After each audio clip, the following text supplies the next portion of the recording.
Hello, hello from my new home in Austin. I'm in my quasi recording studio, aka the guest room, aka the office, aka the placeholder until I get my actual little studio podcast lounge set up. I have a nook outside the living room that I have this vision for of it being a lounge where we can set this up and get this rolling. But I need the perfect table.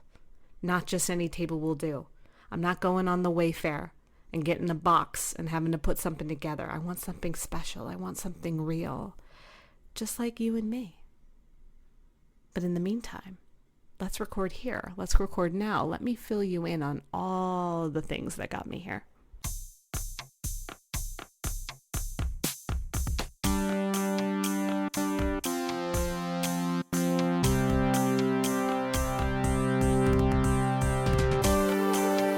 Danielle, Mercury, it's time for the show.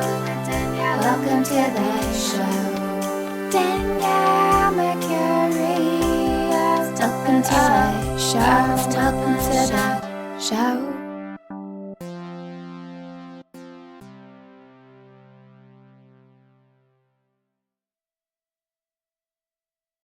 All right, let's jump right in. So I did it. I signed a lease.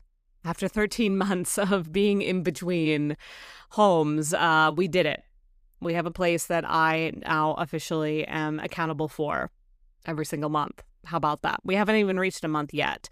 Technically, the lease began March 20th on the first day of spring equinox, which we love. But because of the move and logistics of getting things from my storage unit in Greenville to my place here in Austin and then getting things set up, which I will share more about, it took a little bit longer to actually move in. So we stayed at the Airbnb until April 1st. And then that was the first night that we spent here. So have been here a little under a month now and really making it home. And in the process, it has been a journey. Like in some ways, I'm like, wow, I can't believe it's been, like a month, give or take. And then there's another part of me that's like, it could have been a year here. Like it went by so fast and so slow at the same time. And I'm not sure if anybody else is experiencing a different dynamic with time these days. It's as if because time is accelerating because of our technology, right? We can get in touch with people faster. We can do things quicker. We can communicate at a rate that we've never been able to before. So what does that do? That speeds things up, right? And so if we're speeding up the way that we communicate, the way that we work, the way that we show up in the world, then it feels as if time is doing the same thing because the external world is literally a reflection and a mirror to our internal one. So if we are doing a lot, if we are moving through things quickly, then the external world is going to do that for us. That's one of the things that we have to realize. Like, it's very easy to look at the external world and be like, oh my God, it's so chaotic. It's this, it's that. And at the end of the day, it's literally a reflection of you. It is a reflection of you. The outside world only exists from your point of view. Okay? I know that can be a little bit heavy and a little bit to try on. However, you have to look at it this way. You have to realize the external world is literally just what you're happen to be seeing because this is what you've put at the top of the algorithm. This is what you are showing you are interested in. If you went on your phone right now and you went on an app, Facebook, TikTok, social media, I meant to say Instagram, you know what I mean? You go on one of the apps, the first thing you see is prioritized because it is believed that that is what you want to see. But technically, there are thousands upon thousands upon thousands of other videos or photos that are available. But for whatever reason, this is in your queue. This is how life is as well. Right now, there is technically everything going on at once. And there is technically only the one thing that you're seeing right now, or in this case, the one thing that you're listening to. You are listening to me. You made a choice. I'm listening to Danielle Mercurio talk to me right now. But does Danielle Mercurio exist? Maybe. Maybe I do. Maybe I don't. Maybe I am just a creation of your reality that you happen to be experiencing. And for whatever reason, I'm part of that algorithm. I'm part of this design for you. Interesting thought process, right? Didn't know we were going to go there, but here we are. Another way to look at like everything happening all at once is when you're looking at your photos in your phones, right? You pull up your phone and you're looking at a photo from yesterday. The only thing exists technically is that photo from yesterday. Okay, that photo of you holding a cat. That's the only thing that exists when you're looking at it. However, does that mean that everything else doesn't exist and everything else can't be viewed at once? Yes, but then it also means that nothing else exists and only you and that cat exists.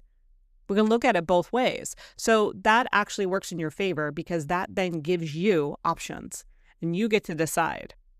And for me, I try to live in a world where it's both, where it's everything all at once and nothing at all at once. And I'm just that sweet, special, unique Leo something in between. I wish I would have looked at it more that way during this move because it was really hard. I'm going to be completely honest. As much as I want to be sing-song about it, it was very rough. And it was probably one of my hardest moves to date. And if you've been following my journey, you know that I moved around a lot. I moved around since birth. I was born on my Saturn line while my mom was going through her Saturn return in Seattle. I was supposed to be a late July Leo, friends. I was supposed to be a late July. That's what they said. That's what the external world wanted us to believe, that Danielle was going to be a late July Leo. But my soul knew there is no way I'm existing in a reality where Danielle Mercurio is a late July Leo. No offense to my late July Leos. I love you. But they were like, we got to make her a triple Leo. And the only way we're going to make her a triple Leo is she has to be born on August 9th. So that means she's going to be about 10 to 12 days late. So we can make this happen. And I guess back in that time, they weren't as aggressive when children were past their due date per se. And I think my mom also was pretty adamant on letting it occur organically and naturally. She did have a natural birth. She had 4 children. I mean, she still does. And we definitely are still kids, that's for sure. But I was the first in line and she wanted to do it all naturally. And she wanted to do it in Seattle, even though my dad got a job offer in Portland, Oregon. And our Seattle house had been sold. And our Portland house, my mom didn't want to move into yet because she wanted to be set up in Seattle. So when I was born, they were just literally hanging out in a hotel waiting for me to be born. Then I became born. They hung out in the hospital, then again went back to the hotel until my mom felt ready to go down to Portland, Oregon and officially move in. So that right there just goes to show my identity with home it's not stable. It's not consistent. It is not available and ready and waiting for me. And then I moved a few more times in my childhood. And then in my adulthood, I've bopped around a lot. I've been nomadic 3 different times. And I remember thinking, coming off my nomadic run in 2021 when I found Greenville, I'd never heard of this town before. Again, it was not in the algorithm. It was not in the queue. Never heard of it before. But when I moved there, it was this beautiful mountain town. It still is a beautiful mountain town. I highly recommend going. It's great, especially for visiting. Oh my God, it's such a gem in that way. And let me know if you go. And I really just thought in my head, I'm like, I'm going to settle down here. I'm going to get married. I'm going to have kids. And I'm going to make my life in Greenville. And that was my reality that I was sold on. And over the course of that experience, I went through a lot of different iterations of self, of doubting myself, of questioning myself, of judging my worth, of wondering, what am I really here to do versus what I think I'm here to do? What does the world want me to do? How can I be chosen? How can I make money? How can I be relevant? How can I not be woo-woo? It was definitely a strange time. I was lonely a lot. It wasn't what I thought. But I met my baby Zara, who we love so much. And eventually I did come to make some really beautiful friends, some friends that I miss very much right now. But there was a part of me that felt I don't know if untethered is the right word, but there was a part of me that was like, I got to see what else is out there. I don't know if this can be enough for me.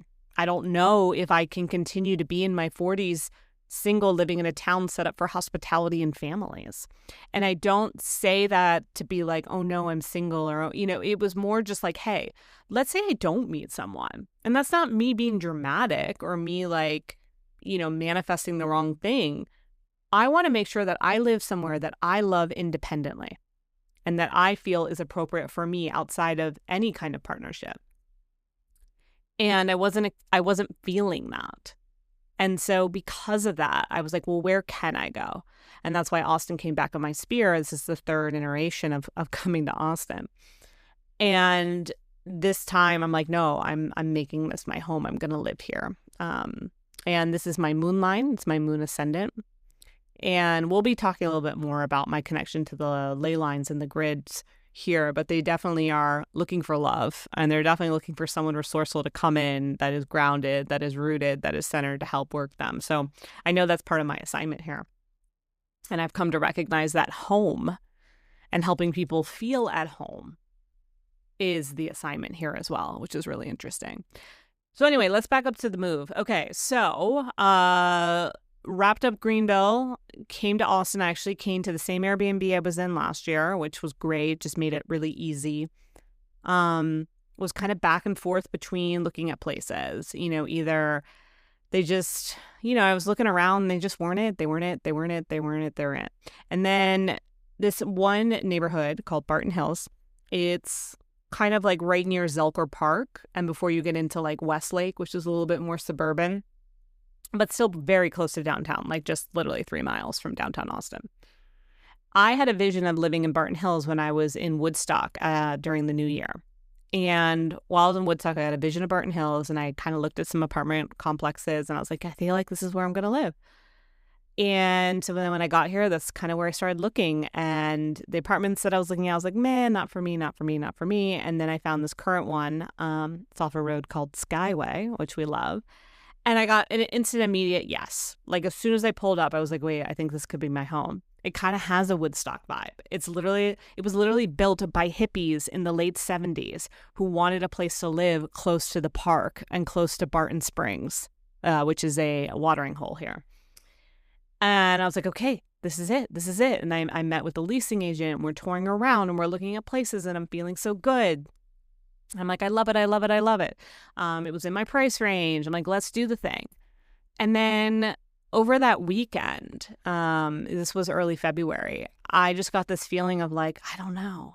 I'm not sure. Is this it? Is this right?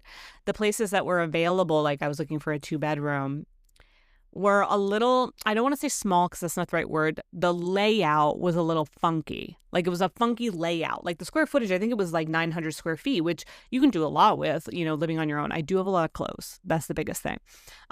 So closet space aside, the layout was a little bit strange, and I wasn't sure if I was going to be able to make it like a guest room, office, loungy kind of layout that I wanted. So I was like kind of hesitating on that because I was like, I feel like I'm going to be restricted in the layout, and I don't know if I can get it to work in my favor. So I don't like living, I don't know if you ever felt this way. Like I don't like living in apartments where there's not much wiggle room with the layout. Like it's kind of like you have to put the couch this way, or you have to put, the bed over here, or the eating area must be right there, or else that's it. I don't like that. That's how it was in my Greenville loft. And because the kitchen island, it was weird. Some apartments had a rolling island, which would have been awesome. Mine didn't. And so because of that, I had limited access to how I could design the living room. And then because of the way that the windows were, they were huge. I had 18-foot ceilings. The way that light came in, it would have been really annoying for the TV. So I had to have the TV in one spot, which meant I had to have the couch in one spot, which meant I was kind of boxed in. But anyway, here nor there. I was feeling that with this, these current apartments I was looking at. And the 1-bedrooms that I was kind of into that were bigger, that actually could work, were all on first floor. And we don't do first floor in this world, not as a sensitive empath. And so I just was like, I don't know. I'll just make this work. I'll just make this work. Let me just go. So I decided to go on the Leo full moon, February 12th. And Leo full moon, it's raining. One of the first rainy days we've had here in Austin. And so it's like a gloomy day. Whereas the prior visit that I came here, it was literally sunny, 70s, like bliss, right? So I'm walking around on this rainy day and I feel miserable. I'm walking around and I'm like kind of, like there were 4 units available within my price range and layout that I was looking for.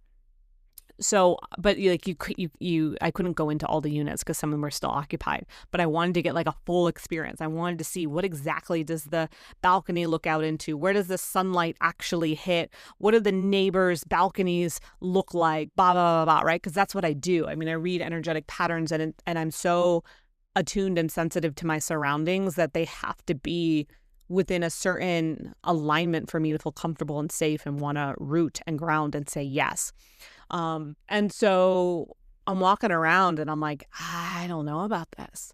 Like I'm looking at the places and I'm looking at the trees that are like kind of next to the homes, and the trees feel sad and kind of wilted, and the energy just feels gloomy. And I'm like, I don't know about this. And then like I'm circling back around, but I'm like, I had such a good feeling. I felt like God wanted me here. And then I go, I was looking around back of another unit, and I come back around to go to my car, and I step on a rock because, I like to have fun. So it was like a big rock. So I was like, ooh, I'm going to step on this big rock. Well, I stepped on the big rock, and guess what? Because it was so rainy, it was muddy underneath that rock. And guess who fell? This one. I fell on my left side. Boom, down. I was okay. I mean, scuffed up and a little bit scratched and whatnot, and ego bruised more than anything else. But it was enough to just be like, no, I'm not doing this. Left side, that's the feminine, slow down. I broke my right foot here. I'm not about to break my left foot here now, and that was, if anyone doesn't know, that was back in my journey, winter of 2021. Anyway, I was like, all right, I'm done. I'm not looking at apartments anymore. Forget it. Like, I'm not living here. There's something else out here for me. So I said, I'm going to put the search to the side, and I am going to trust that my home will make itself known to me. I don't have to fight it. I don't have to chase it. I don't have to fall on my side in order to find a place to freaking live. I have my Airbnb until April 9th. There were people coming in after. So that was kind of my deadline. So I was like, all right, I'm just going to trust that my home is here. My home exists in Austin. Therefore, it will make itself known. So I continued to live my life the rest of the month. I actually went to Miami for We Belong Here festival. And when I came back, maybe like 3 days after coming back, I started to feel this need to reconnect with Mother Mary. We kind of, not separated, but we just, like sometimes, your friendships shift or you just naturally just kind of like fall out of a groove. That meant me and Mary. And I was like, I'm going to start praying to Mary again. And so I started praying to Mary. I started talking to her again, started to just kind of bring her back into my life. And of course, I asked for her help in finding a home because, now it's like early March and I do have to be out of my Airbnb by April 9th. So I'm like, all right, I probably should start to get the ball rolling.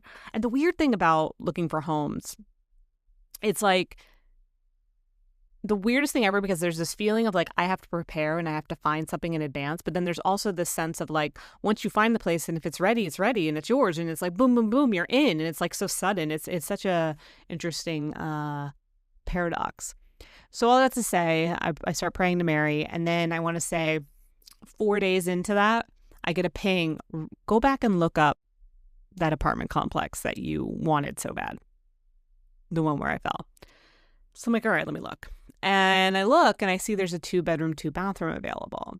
And it was one that they had mentioned to me, but they were like, this is available February 17th. And it was kind of priced a little bit out of what I wanted to pay. So I was like, I'm locked into this Airbnb. Like that's a little too soon for me to jump the gun. Well, it turns out that one was still available. And I was like, oh, that's interesting. So I made an appointment to go look at it. And because I had already toured with the leasing agent, she was just so chill. She was like, you can just go in. I'll give you the code and you can go in on your own. So I was like, perfect. So I walked into the space. And at first I was like, ooh, there's carpet. I don't know about this. Ooh, there's this. Ooh, there's that. And it's so interesting how we immediately like pick on things sometimes. But I was like, I'm not going to pick on it. I'm not going to pick on it. Okay, so that's carpet. Guess what? Carpets can be cleaned. Carpets can be steamed. Um, and so I'm walking around and I'm like, this could work. This could work. This could work. It's really quiet. It's very quiet. Interesting how quiet it is. This could work. I'm literally laying on the floor that would be my bedroom. And I'm laying there being like, can I fall asleep here? And I heard yes. Can I be at peace here? Yes. Can I live my life here? Yes. And I'm like, okay, interesting. So I took some videos, some photos, because I took off my shoes. I was walking around. It's on the balcony and I'm like, this might be it. So I gave it a couple days, kind of contemplated on it, continued to pray to Mary, and decided to move forward. I'm like, you know what? I'm going to do this. Now they were like, it's available March 15th. And I'm like, my stuff's still in Greenville. I have this Airbnb. Like, again, it's that whole thing of like, shit, like I am ready to have a home, but like, I don't know if I need it right this minute. So we were able to kind of negotiate it out to the March 20th date. And so I'm like, all right. And so I'm in the process of the lease, and I get so stressed with that stuff, especially like being an entrepreneur and getting approved and just all those dynamics. I've never not gotten approved, but there's just something that lives inside of me. Again, I think it's just my interesting connection with home that always just makes me feel like home isn't available to me, or like something's going to get in the way. But that whole process is moving forward. And as that's moving forward, I decide to, get obsessed with the place, as I do. So I'm like kind of obsessed, and I'm like looking it up on maps, and I'm just kind of playing around. I'm looking at the grid lines, and I'm starting to, explore. It does feel like God wants me here. Why does he want me here? It feels like the earth wants me here. It feels like the land wants me here. So I'm like exploring, and I'm seeing how literally I'm in parallel with the Barton Green Belt, Barton Creek Green Belt. There we go, Barton Creek Green Belt, which literally has limestone that's over 100 million years old. I'm like, okay, I get it, and we'll do a whole nother episode on that. But playing with all that, and then I decided to bop into Google Street View so that I can play on my street and see like, oh, I wonder what it looks like from this point of view. So I'm combing through my street, and it kind of loops around. Like my building isn't on the street per se. You have to turn in, and then once you turn in, my building's kind of a little bit more inland off the street, which we love. So as I'm like, but with Google Maps, you can't like get right at your front door all the time. So, and this was one of those cases. So I'm like, all right, well, let me just kind of like play and move up the street. So moving up the street, and I notice my building. So there's 8 units in my building, 4 on the bottom floor, 4 on the top. And I'm kind of more towards the end. So I'm seeing the end of my building that's facing the street, and I notice an image, and I'm like, oh, that's interesting. What's that? And I zoom in. It's our freaking Lady of Guadalupe. Yeah, Our Lady of Guadalupe is on this person's window. And then the window above it, someone has a picture of a dog. I'm like, wait, what? Like this little like wishbone looking dog. And I'm like, okay. Mary is and Mary's not there now. I think this was a Google image from a few years ago based on there's townhomes across the street from me that weren't in the Google street view. So that leads me to believe that clearly this was a little while back from when those townhomes were built. So yeah, there's Mother Mary in the window. I'm like, okay, I see you. And then literally like the next day I was at, and South by Southwest is starting now also. So I'm pretty occupied with South by Southwest.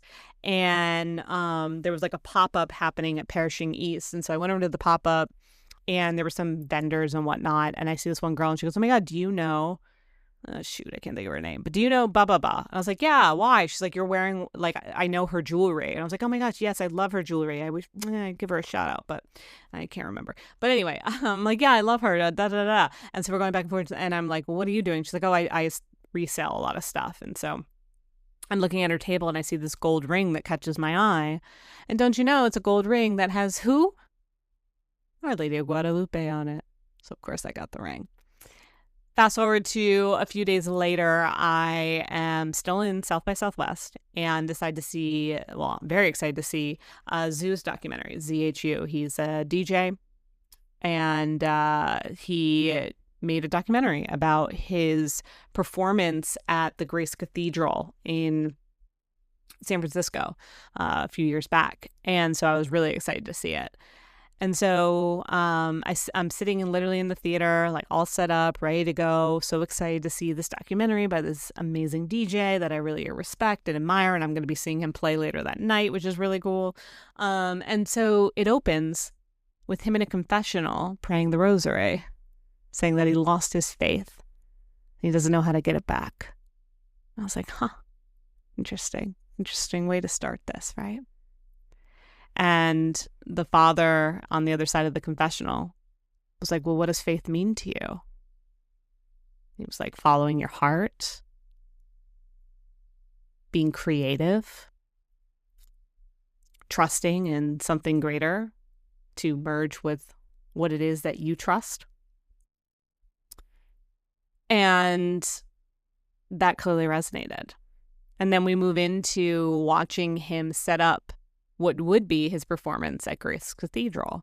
And it was really cool, seeing it laid out in that way, and the labyrinths on the floor, and just seeing so many beautiful imageries of Mary, of St. Francis, of, just so many interesting people, and to see the way that he tied in, so many lineages or the Christian lineage, if you will, into what he was creating. And here's what's really interesting. There was a moment where he panned in on the cathedral, and it goes Grace Cathedral, established 1906. I was like, how about that? My apartment number, 1906. Yeah. So Mary has clearly been divinely orchestrating this whole thing. So I'm like, all right, we're good. I'm home. I'm on my moon line, which is mother, right? If Mother Mary is very connected to Virgo, but she's also very connected to the moon, the mother. And so I'm like, okay, we're doing this. But I was stressed, having to move my things out of my storage unit from Greenville to here. I wasn't going to be present in Greenville, which was really hard for me to not be able to control and oversee. But I'm like, all right, we're just going to let this come together.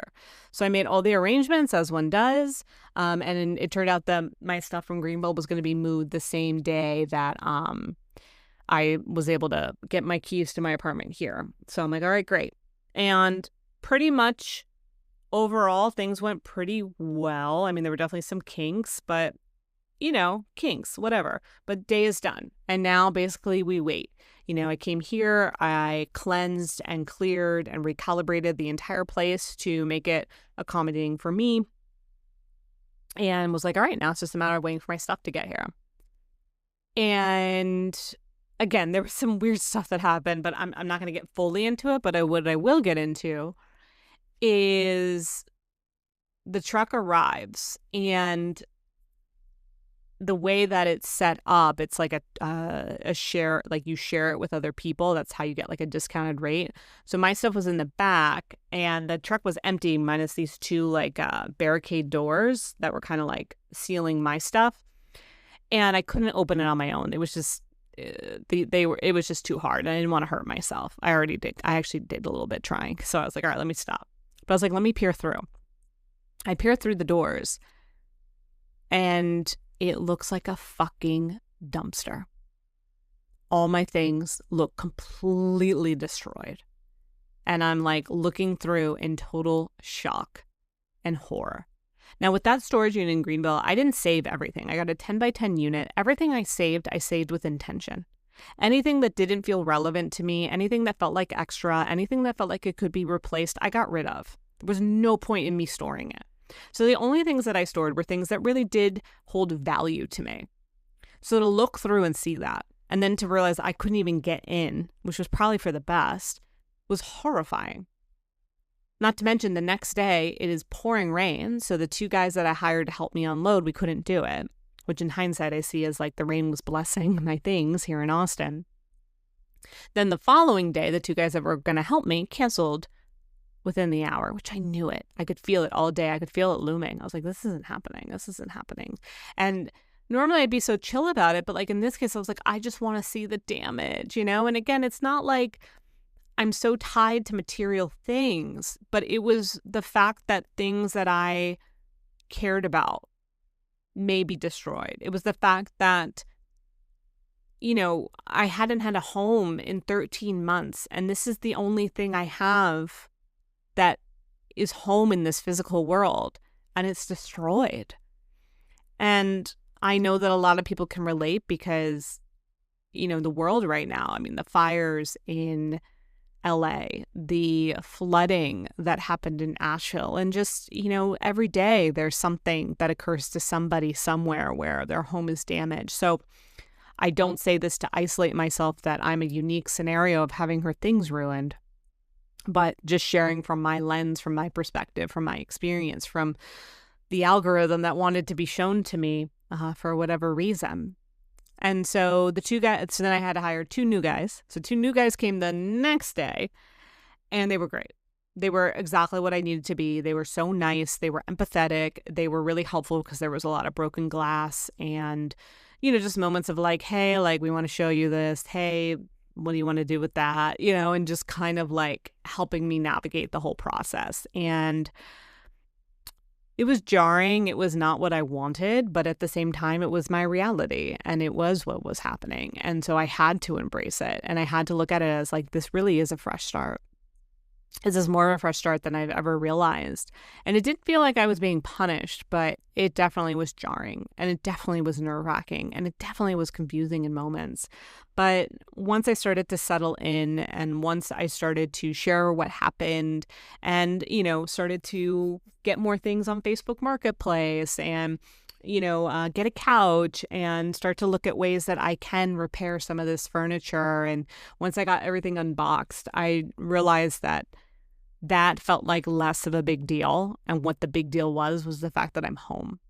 I'm home, and I love this home. I love it very much. And I kept saying, I love this home. I love this home. I love this home. But how am I supposed to be supported here? Because nothing feels glaringly obvious. Nothing really is moving forward in my business that is like supporting me in a way where it's like, oh yeah, this is what I'm doing here. It's like, I know I'm supposed to be here. I know this is my home. I know Mary brought me here. I know that even with my things, I'm being asked to really embrace newness. And yet, what am I doing? And that's been a huge question mark for me.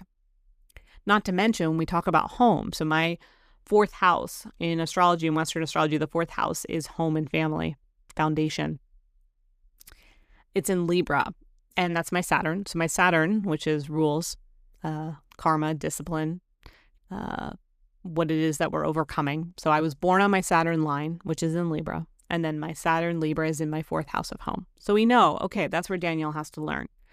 Now, prior to that, the nodes had been in Aries, Libra, South Node in Libra, karma.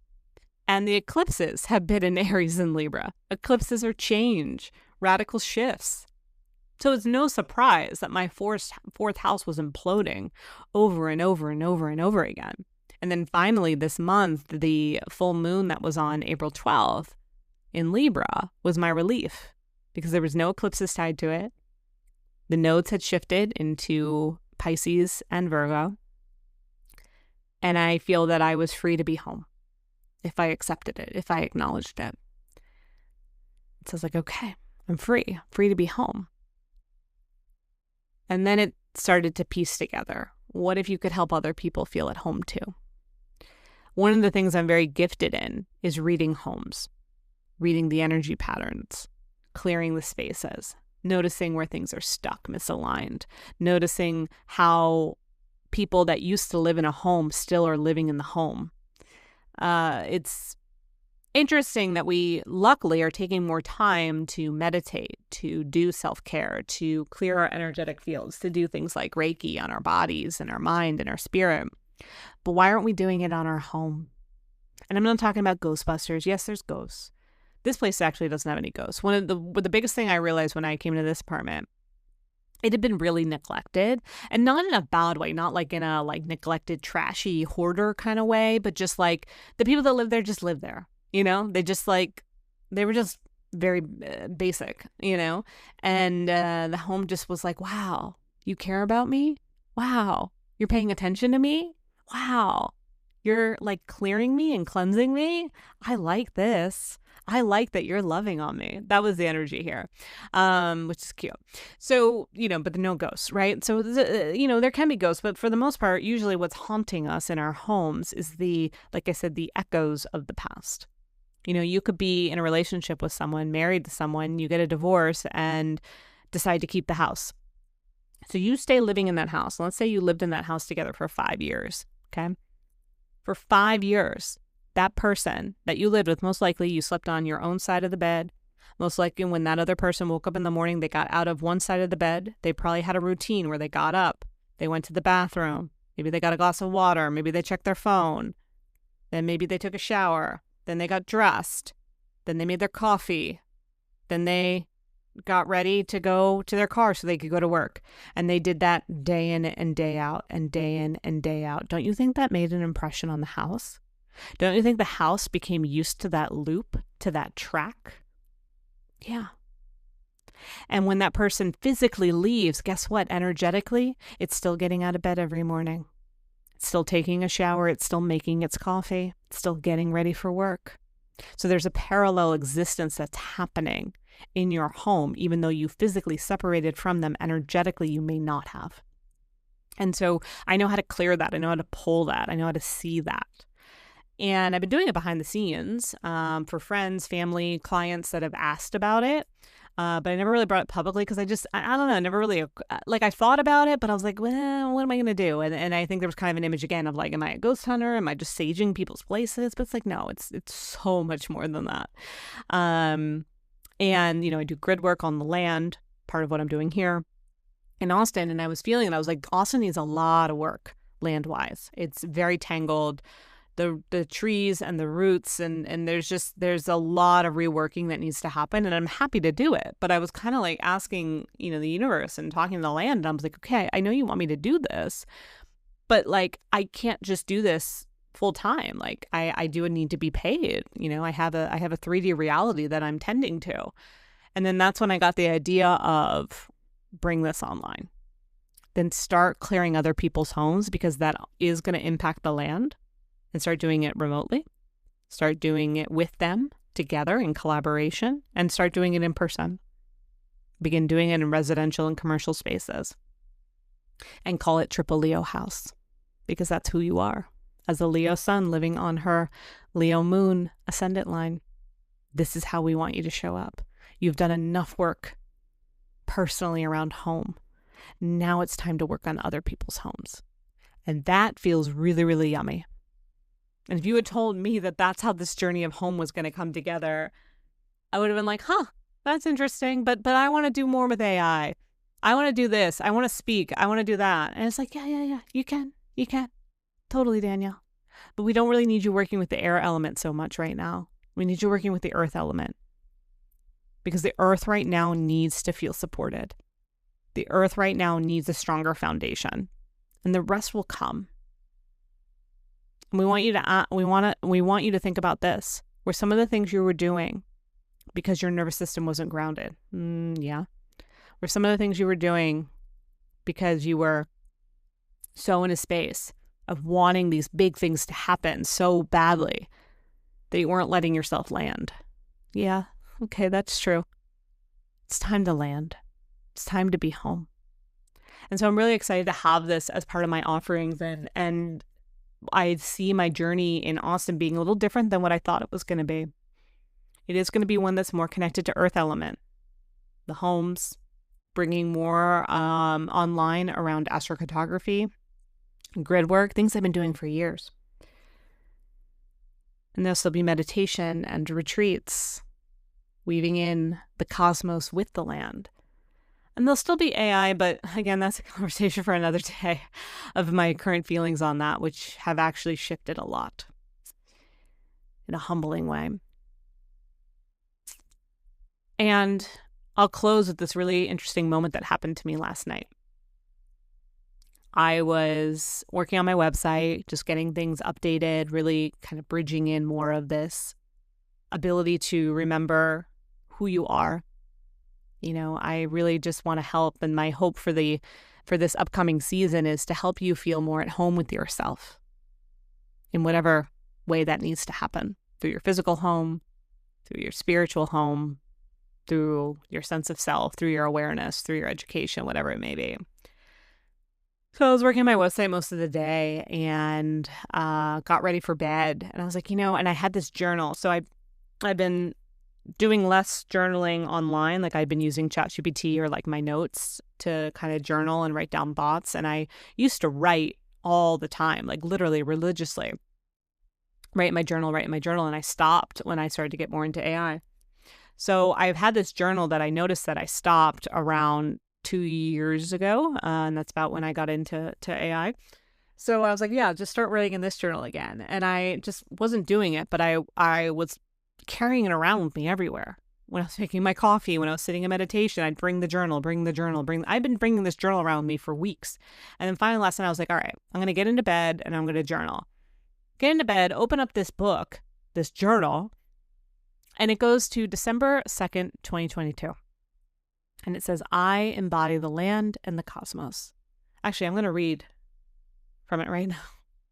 Because literally what I'm reading, I remember it, and I remember that version of me, but damn, did I forget. So I go, the land and the cosmos, aka the earth and her layers. My work, what I'm here to show up for, is still astrology, making sure that it's still intuitive and evolutionary, astrocartography, storytelling, channeled history, showing people the real archives of our earth, helping people with soul regression and stepping into their future selves, going deeper into the age of Aquarius and the wisdom that it carries for us, especially how the water impacts our culture and the land, ley lines, crystalline gridwork, vortexes, retreats, insight on traveled land, the traditions, the cultures, the medicines, the roles, the teachers, so that I may be even more of a prophet when it comes to astrocartography, assessing geographical locations, and helping people see the Earth's current purpose and their path in it going forward. And then I said, I'm a space holder and expander for the next wave evolution on this Earth. And I closed it with this, and I'll leave you with this as well. And if you want to work with me in any of these ways, please just go to my site. I also have a meditation available. I'm going to put it in the show notes if you want to get it. It's 15 minutes to help bring you back home to yourself and your environment. But I went ahead and I said, this earth is meant for fun and laughter while still being taken seriously. And I thought, okay, well, here we are, 2 years later, 2.5 years later, give or take.